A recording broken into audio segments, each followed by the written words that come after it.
Hello everyone, class 8 Heritage Maths exercise 12.1 question number A first दिया गया है the measure of each angle of a convex quadrilateral is fill up करना है less than 180 degree. आपको two type of quadrilateral की बात बताई जाती है, कॉन्वेक्स एंड कॉन्केव क्वाड्रिलेटरल।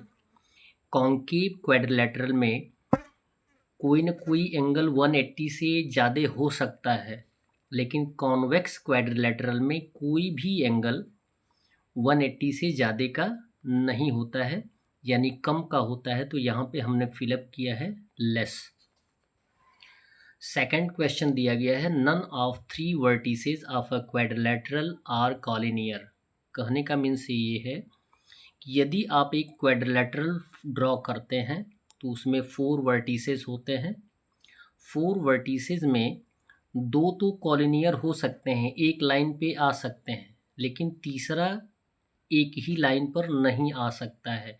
उसी टर्म को बताया जा रहा है कि 3 वर्टिसेस कॉलिनियर नहीं हो सकते हैं। तो यहाँ पे हम फिलअप कर देंगे कॉलिनियर। क्लियर है।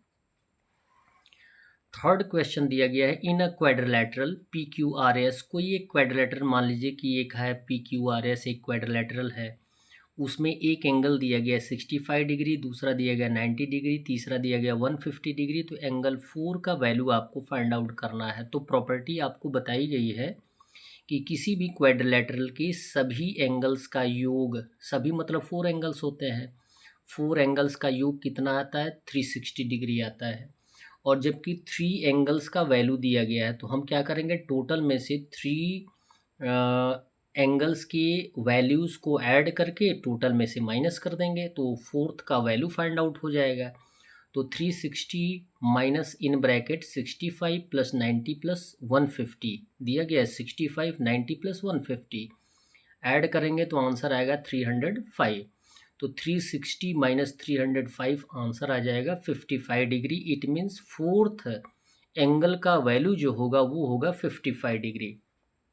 क्वेश्चन नंबर 4 दिया गया है the ratio of all angles of a quadrilateral are 3:2:5:8। आपको बोला गया कि एक क्वाड्रिलेटरल है और उनमें जो 4 एंगल्स हैं उनका रेशियो, उनका अनुपात जो है 3:2:5:8 है। क्लियर है। देन ईच 4 एंगल्स, तो आपको फाइंड आउट करना है कि सभी चारों एंगल्स का वैल्यू क्या होगा, जबकि उनका रेशियो क्या है 3:2:5:8 का है। तो सॉल्यूशन में लिखेंगे, एंगल्स को हम सॉल्यूशन में x मान लेंगे। x मोस्टली माना जाता है, उसके स्थान पे आप y मान सकते हैं, z मान सकते हैं, a मान सकते हैं, b मान सकते हैं, कोई भी वैल्यू मान सकते हैं। तो लिखेंगे let the angle B x। मान लेते हैं कि उसके प्रत्येक एंगल का वैल्यू x है उस क्वाड्रिलेटरल का, और उसमें रेशियोज दिया गया है। तो लिखेंगे सो रेशियोज ऑफ एंगल्स बी, एक का 3 है तो 3x हो जाएगा, दूसरे का 2 है तो 2x हो जाएगा। क्योंकि अभी ये रेशियो की बात की जा रही है, जब x से मल्टीप्लाई कर देंगे तो वो एंगल का वैल्यू हो जाएगा, और हमने x को क्या माना है, एंगल माना है। थर्ड का 5x हो जाएगा और फोर्थ का 8x हो जाएगा रेशियो के साथ। अब ये आप जानते ही हैं कि आपको x का वैल्यू निकालना ही पड़ेगा। तो x का वैल्यू फाइंड आउट करने के लिए ये आप प्रॉपर्टी के अनुसार जानते हैं कि एक क्वाड्रिलेटरल में 4 एंगल्स होते हैं और उन सभी यानी उन चारों एंगल्स का योग कितना होता है 360 डिग्री होता है।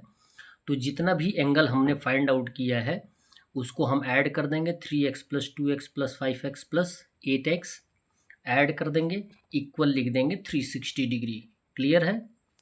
और फिर यहाँ पे जो 4 टर्म्स दिए गए हैं वो इक्वल हैं, इक्वल वैल्यू के हैं, इनको हम ऐड कर देंगे। 3 2 5 5 10 8 18x आ जाएगा इक्वल 360 डिग्री। जबकि हमें x का वैल्यू फाइंड आउट करना है तो 18 को क्या करेंगे, ट्रांसफ़र कर देंगे। यहाँ पे मल्टीप्लिकेशन है तो यहाँ पे आ जाएगा डिवीज़न।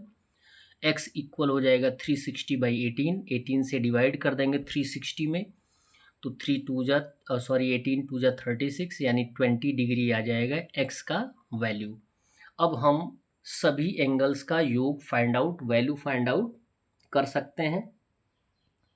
और वैल्यू फाइंड आउट करने के लिए क्या करेंगे, x का वैल्यू x के स्थान पे रख के मल्टीप्लाई कर देंगे। जबकि 3x का वैल्यू होता है 3 इंटू एक्स, तो 3 इंटू 20x का वैल्यू फर्स्ट एंगल हो जाएगा 60 डिग्री, सेकंड हो जाएगा 2x यानी 2 इंटू 20 यानी 40 डिग्री हो जाएगा, थर्ड हो जाएगा 5x 5 इंटू 20 यानी 100 डिग्री आ जाएगा, और 8x इक्वल हो जाएगा 8 इंटू 20 यानी 160 डिग्री। आप वेरीफाई करना चाह रहे हो तो 60 प्लस 40 प्लस 100 प्लस 160 को ऐड कर दीजिए। यदि 360 डिग्री नहीं आता है तो आपका आंसर गलत होगा, और यदि 360 आ जाएगा तो आपका आंसर सही होगा। क्वेश्चन नंबर 5 दिया गया है, the value of a will be. अब यहाँ पे कुछ मिस कर रहा है, लेकिन बोला ये गया है कि एक क्वाड्रिलेटरल दिया गया है जिसमें PQRS दिया गया है, जिसमें एक्सटर्नल एंगल्स दिए गए हैं, चारों एक्सटर्नल एंगल्स दे दिए गए हैं, इंटीरियर एंगल्स नहीं दिए गए हैं। तो इसका वैल्यू फाइंड आउट करना है, या आप ये कह सकते हैं कि सबके साथ ए का वैल्यू दिया गया है, इट मीन्स ए का वैल्यू फाइंड आउट करना है। ठीक है, तो ए का वैल्यू फाइंड आउट करने के लिए आप ये जानते ही हैं कि सभी एंगल्स को हमें कंपेयर करना पड़ेगा। क्लियर है? तो इंटीरियर एंगल के आधार पर ही हम किसको फाइंड आउट करते हैं, एक्सटीरियर एंगल को फाइंड आउट करते हैं। तो इन सभी एक्सटीरियर एंगल का योग कितना होगा, 360 डिग्री होगा, ये सभी जानते हैं। इंटीरियर एंगल का योग भी 360 डिग्री होता है। हम मान लेंगे कि इसमें 4 एंगल्स हैं, एक 1 एक 2 एक 3 एक और एक 4। तो सॉल्यूशन में लिखेंगे angle 1 plus angle 2 plus angle 3 plus angle 4। उसके बाद जो एक्सटीरियर एंगल्स हैं उनको हम लिख लेंगे plus 56A plus 66A plus 28A plus 30A। ये फिगर में दिया गया है, किसके इक्वल होगा, 360 इंटीरियर है और 360 एक्सटीरियर है, ऐड कर देंगे तो 720 डिग्री आ जाएगा दोनों का वैल्यू। जबकि आप ये जानते हैं कि ये 1 2 3 4 जो एंगल्स हैं वो क्या है, इंटीरियर एंगल्स हैं, और इंटीरियर एंगल्स का योग कितना होता है, 360। तो इन टोटल सबके स्थान पर हम क्या रख देंगे, 360 डिग्री। 360 डिग्री को क्या कर देंगे, हम ट्रांसफ़र कर देंगे, तो यहाँ पे प्लस है तो यहाँ पे क्या हो जाएगा माइनस। यहाँ पे दिया गया है 180, ऐड करने पर आया है 56 66 28 30, ऐड कर देंगे तो 180A आ जाएगा।